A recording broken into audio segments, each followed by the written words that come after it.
રાજકોટ જિલ્લામાં ધંધાર્થીઓને પીજીવીસીએલ દ્વારા હેરાનગતિની ફરિયાદ નોંધાઈ છે।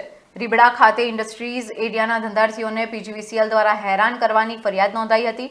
મળેલ માહિતી અનુસાર ઇન્ડસ્ટ્રીઝના એરિયામાં અવારનવાર વીજળી ગુલ થઈ જાય છે, ત્યારે આ બાબતે પીજીવીસીએલને અનેક વખત રજૂઆત કરવામાં આવી હોવા છતાં હેરાનગતિ યથાવત છે। ત્યારે વારંવાર ટ્રેપિંગ, વીજ પોલ તૂટી જવા, જમ્પર ઉડી જવા એ અન્ય બાબતોની રજૂઆત છતાં કોઈ નક્કર કાર્યવાહી થઈ નથી, પગલાં અન્ય લેવાયા નથી।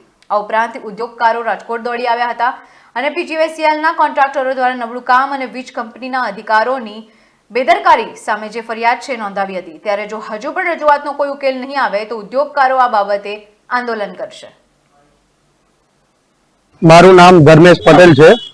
મારું રીબડામાં યુનિટ છે અને અમે અહીંયા રીબડા ઇન્ડસ્ટ્રીયલ એસોસિએશન વતી અમે અહીંયા આ પ્રેસ મીડિયામાં આપ લોકોના મીડિયાથી અમે એક દરખાસ્ત કરવા માટે આવ્યા છે કે જીઈબી ની અંદર પીજીવીસીએલ ને અમે ઘણી દરખાસ્ત કરી છે। અમારે લાઇટના વારંવાર પ્રોબ્લેમો થાય છે, પોલ પડી જવા, લાઇટ જવી, જમ્પર જવા, ઘણા પ્રોબ્લેમો થાય, જેને હિસાબે ઘણી ઇન્ડસ્ટ્રીઓ આવેલી છે જેનું મોટા પાયે નુકસાન થાય છે।